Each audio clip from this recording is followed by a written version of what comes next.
अस्सलाम वालेकुम। HBL PSL 10 की ऑल इम्पॉर्टेंट ट्रांसमिशन जीतेगा पाकिस्तान। नसीम राजपूत बैक वक्त तीनों चैनल्स जहां पे हमारी ये नशरियात रन हो रही है, चैनल 5, मेट्रो 1 न्यूज़ और प्ले टीवी के तमाम नाजरीन को खुश आमदीद कहता है। और मुकाबले कुछ हमारे हाई स्कोरिंग भी होना शुरू हो गए हैं। आज हमने देखा कि लाहौर कलंदर्स ने बड़ा टफ टाइम दिया एक ऐसी टीम को कि जो डिफेंडिंग चैम्पियन भी और अब तक नाकाबिल शिकस्त है। 209 रन 6 विकेटों के नुकसान पर आज कलंदर्स ने पहले बैटिंग करते हुए स्कोर किए। फ़खर जमान 44 ऑन 30 बॉल्स अच्छी बैटिंग की, लेकिन वो स्टंप हुए। ज़बरदस्त आज बॉलिंग हमने इमाद वसीम की भी देखी कि जिन्होंने दरमियान में आके बड़ा ज़बरदस्त अपने एक्सपीरियंस से फंसा के रखा।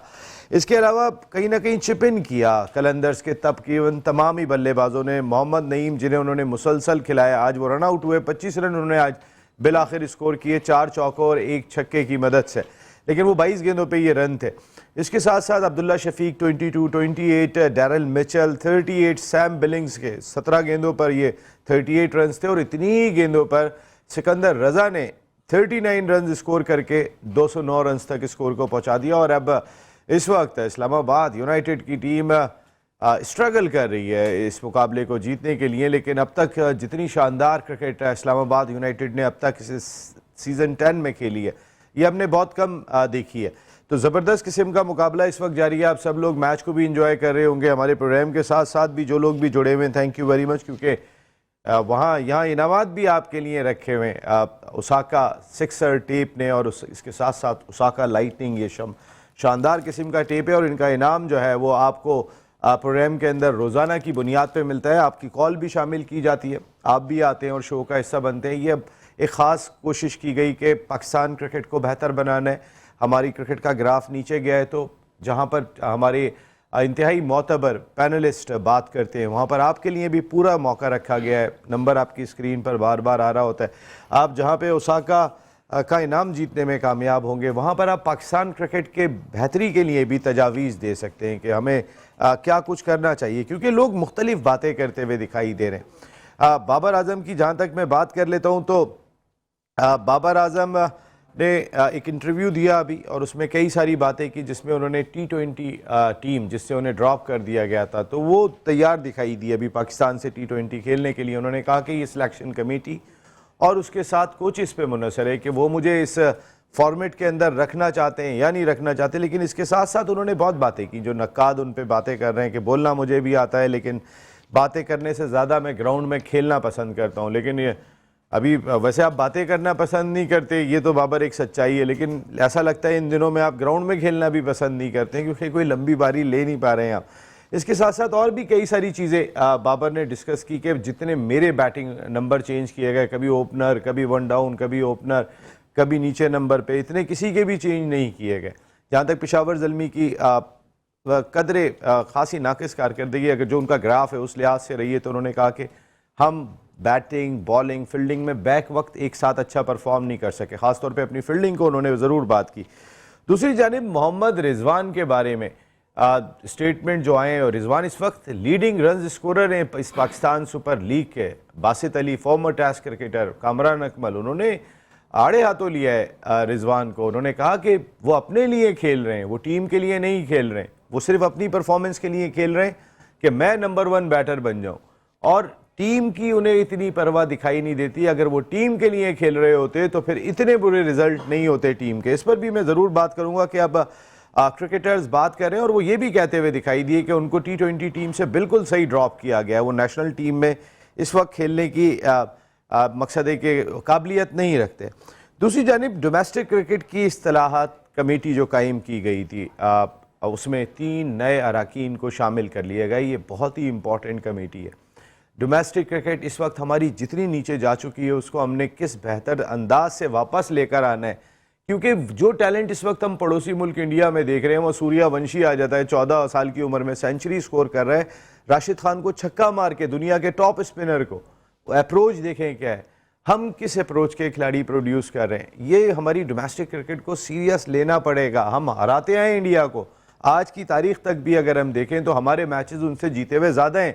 पिछले 4-5 साल में हम इतना हारे हैं उनसे, लेकिन आज की तारीख में भी हम उनसे ज़्यादा मैच जीते हुए हैं। हमें उस रिदम को कैसे हासिल करना है। लेकिन जो कमेटी पहले थी, जिसमें समीर अहमद साहब उसमें शामिल थे, chief operating officer Pakistan cricket board, इसके साथ साथ चेयरमैन पीसीबी के एडवाइज़र बिलाल अफजल साहब इसका हिस्सा थे, Wahab Riaz director champions event वो इस कमेटी का हिस्सा है, आकिब जावेद साहब जो अभी इंटरिम कोच भी थे, सिलेक्शन कमेटी के रुकन भी हैं, कन्वीनियर हैं बल्कि बकौल चेयरमैन पीसीबी मोहसिन नकवी साहब के, वो भी इस कमेटी में थे, और अब्दुल्ला खुर्रम नियाजी डोमेस्टिक के सरबराह वो भी इस कमेटी का हिस्सा थे। अब जो 3 नए अरकान शामिल किए गए वो बड़े सरप्राइजिंग हैं।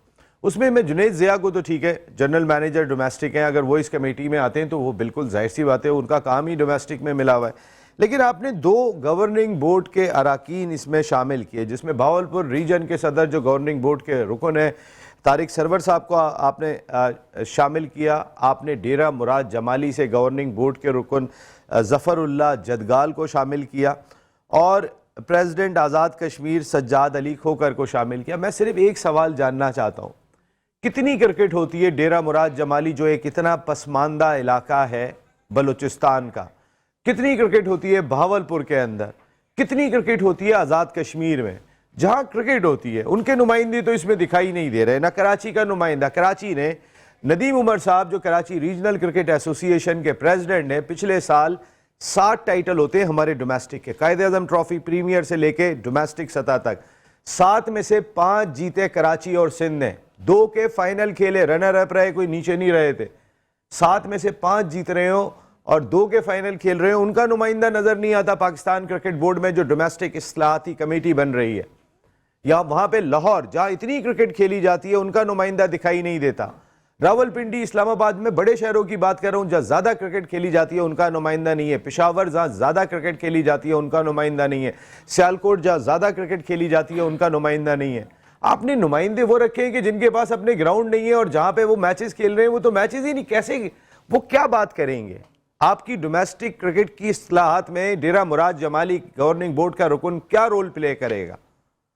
आपको लेने चाहिए थे, आप संजीदा दिखाई नहीं देते। आपके फैसलों से ऐसे लगता है कि आप क्रिकेट को बेहतर करने में संजीदा दिखाई नहीं देते। आपने कमेटी बनाई थी, लेके आते। मैं सुनाऊंगा कल आपको ग्रेट जावेद मियादाद साहब का इंटरव्यू। आज मैंने बात की थी कि बाबर को क्या मसला है, उन्होंने कई सारे इश्यूज पे बात की। कल हम अपने चैनल के ऊपर जावेद मियादाद साहब का इंटरव्यू भी नशर करेंगे। हम बात ये कर रहे हैं कि आप ऐसे लोगों को लेकर आओ जिन्होंने इस मुल्क के लिए कुछ किया है। डेरा मुराद जमाली साहब की मैं उनको बहुत रिस्पेक्ट करता हूं, ज़फ़रुल्लाह जदगल साहब की, लेकिन जदगल साहब कोयटा में नहीं हो रही क्रिकेट तो डेरा मुराद जमाली में कितनी क्रिकेट होगी, सिब्बी में कितनी क्रिकेट होगी। तो ये नुमाइंदे ये क्या जो आपकी ये क्या इस्तिलाहात में अपना रोल प्ले कर सकते हैं, मेरा नहीं ख्याल कि वो क्या रोल प्ले करेंगे। इसके साथ साथ बांग्लादेश की टीम के जो टूर होना है इस मई में नेक्स्ट मंथ में, जो उसमें शेड्यूल का अनाउंस किया गया, उसमें कुछ तब्दीली की गई है। पहले 3 वनडे और 3 T20 मैचेस खेले जाने थे और अब 5 T20 मैचेस खेले जाएंगे और कहा जा रहा है कि ये वर्ल्ड कप की तैयारियों का हिस्सा है। तो अब 5 T20 मैचेस होंगे और बहुत अच्छी चीज़ जो मुझे लगी वो ये कि 17 साल के तवील अरसे के बाद फैसलाबाद इंटरनेशनल मैच की मेज़बानी करेगा और ये दोनों मैचेस 25 और 27 मई को फैसलाबाद में खेले जाएंगे, जबकि 30 मई, 1 जून और 3 जून को मैचेस लाहौर में खेले जाएंगे। वैसे कराची तो समझ में ही नहीं आ रहा किसी गिनती में है या नहीं है। 5 मैच आप देते हैं कराची को पाकिस्तान सुपर लीग के, लाहौर को 13 मैच मिलते हैं, पिंडी को 11 मैच मिलते हैं।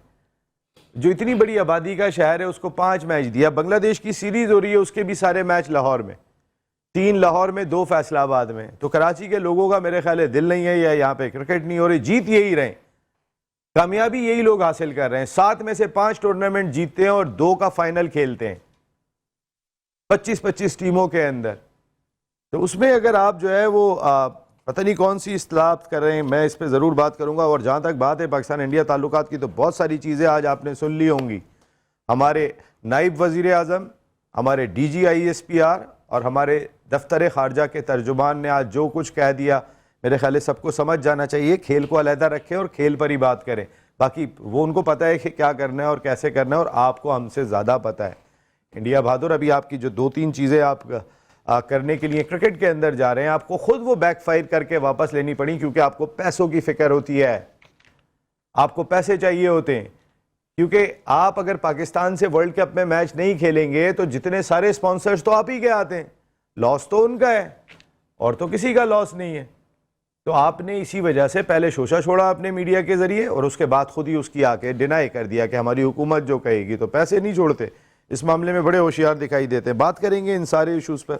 हमारे साथ गुफ्तगू के लिए मौजूद है पाकिस्तान के फॉर्मर फर्स्ट क्लास क्रिकेटर, एक बड़े डिपार्टमेंट के की जिम्मेदारियां भी उन्होंने अंजाम दी, कई क्रिकेटर्स प्रोड्यूस किया, आप उन्हें देखते रहते हैं। अनवारुल हक भाई, थैंक यू वेरी मच। अनवार भाई, आपका बहुत बहुत शुक्रिया। हमारे इस जानिब अगर मैं आ जाता हूँ तो फिर हमारे ऑनरेबल स्पॉन्सर भी हैं, हमारे पार्टनर भी हैं। हमारी इस ट्रांसमिशन जीतेगा पाकिस्तान और ये जीतेगा पाकिस्तान का मोनोग्राम के साथ आके इस ट्रांसमिशन के साथ जुड़ें कि जीतेगा पाकिस्तान और इंशाल्लाह जीतेगा पाकिस्तान। सच्चे पाकिस्तानी है। और जो मैं बात करता रहता हूँ ओसाका सिक्सर टेप, इसके साथ साथ Osaka lightning, Osaka solar system, ये सारे ज़बरदस्त किस्म का इनका बिज़नेस है।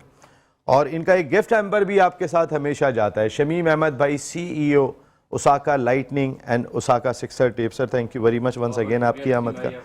बहुत सर, आपकी टीम ही गुलशन गबरूज ज़ाहिर है जिस तरह परफॉर्म कर रही है, क्या मैच खेले थे, वाकई वो देखने वाला था। और उनके सामने तशरीफ रखते हैं पाकिस्तान के फॉर्मर फर्स्ट क्लास क्रिकेटर हमारे पैनलिस्ट आतिफ मकबूल भाई। अमेरिका से हमें 2 शख्सियात ज्वाइन कर रही हैं। 350 रन फर्स्ट क्लास क्रिकेट के फाइनल में, वर्ल्ड रिकॉर्ड आज भी इनका है। अनफॉर्चुनेटली पाकिस्तान नहीं खेले, लेकिन टॉप क्लास क्रिकेट इस मुल्क के लिए खेलिए। राशिद इसरार भाई, आपका बहुत बहुत शुक्रिया। जबकि शो की जान former first class cricketer gutsy batter Sajid Khan. Sajid भाई, आपका भी बहुत बहुत शुक्रिया, थैंक यू वेरी मच, आप ट्रांसमिशन का हिस्सा बने। मेरे ख्याल बहुत सारी चीज़ें आप बस एक मुख्तसर सी इस पे ज़रूर बात कर दें। मेरे ख्याल है कि वो जो क्रिकेट के ऊपर बहुत फूला करते थे, नहीं खेला करते थे, आज उनका फूलना फालना मेरे ख्याल है जो हमारी प्रेस कॉन्फ्रेंस रही है, DGI SPR साहब थे, नायब वज़ीर आज़म थे, दफ्तर ख़ारजा के तर्जुमान थे, बहुत वाज़े कर दी जी कि आपको हिम्मत मत करिएगा उल्टी सीधी। जी सही बात, करना यही चाहिए जी। अल्लाह का शुक्र है हम लोग मुसलमान हैं। सबसे पहले तो हमारा ईमान है कि हम मुसलमान हैं, तो हमें किसी से नहीं डरना चाहिए।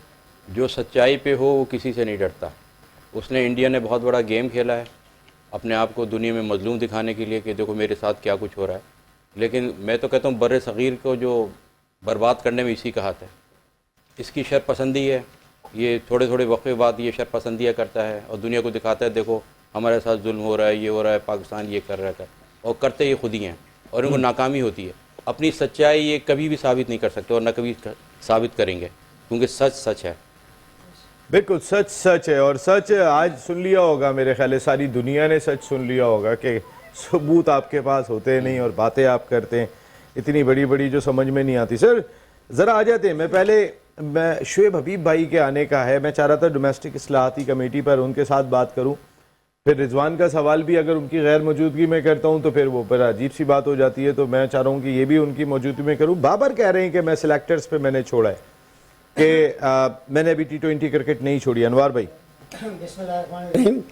देखें, ये बाबर का अपना मौक़िफ़ है कि मैंने छोड़ी है या खेलना है नहीं खिलाना, ये तो सिलेक्टर्स पे डिपेंड करता है कि वो अगर समझते हैं कि वो इसमें भी मसला T20 खेलने की एबिलिटी और इस काबिल है, खेल सकता है, तो बिल्कुल खिलाना चाहिए, उसमें कोई दो राय नहीं है।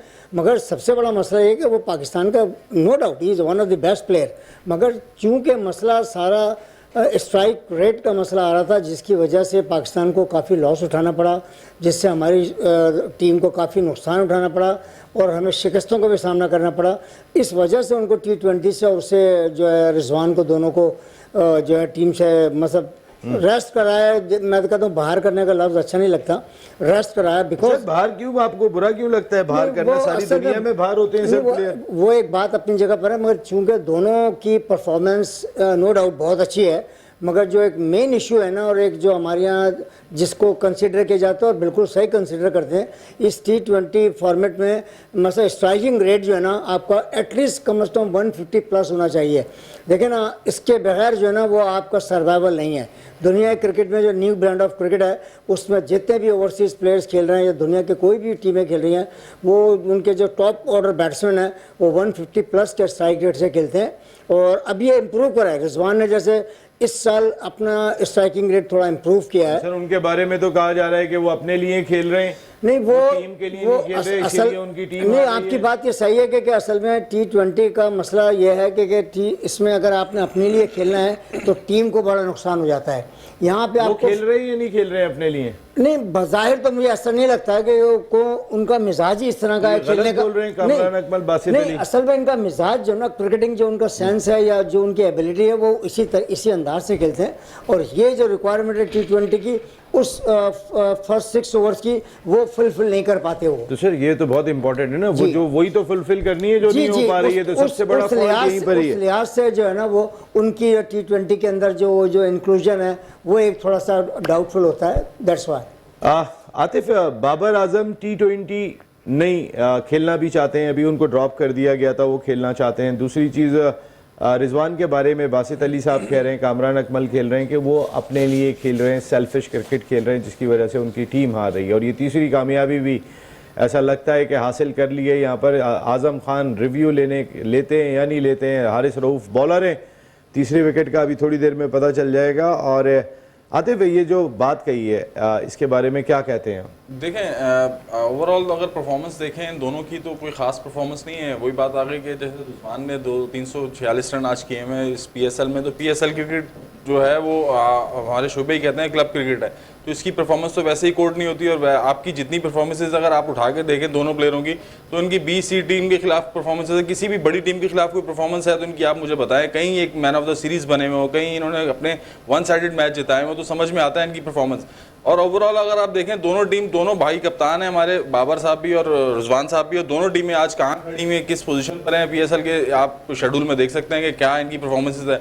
अपने लिए खेल रहे हैं। और बाबर का कहना है कि यार मैं अभी भी खेलने के लिए रेडी हूँ, तो वो कोई भी प्लेयर देखें बाहर नहीं होना चाहता। उसको पता है कि मैं अगर अभी इस सिचुएशन से बाहर हो गया तो शायद मुझे बाहर ना कर दिया जाए। लेकिन वही बात है कि डर तो है दिल में।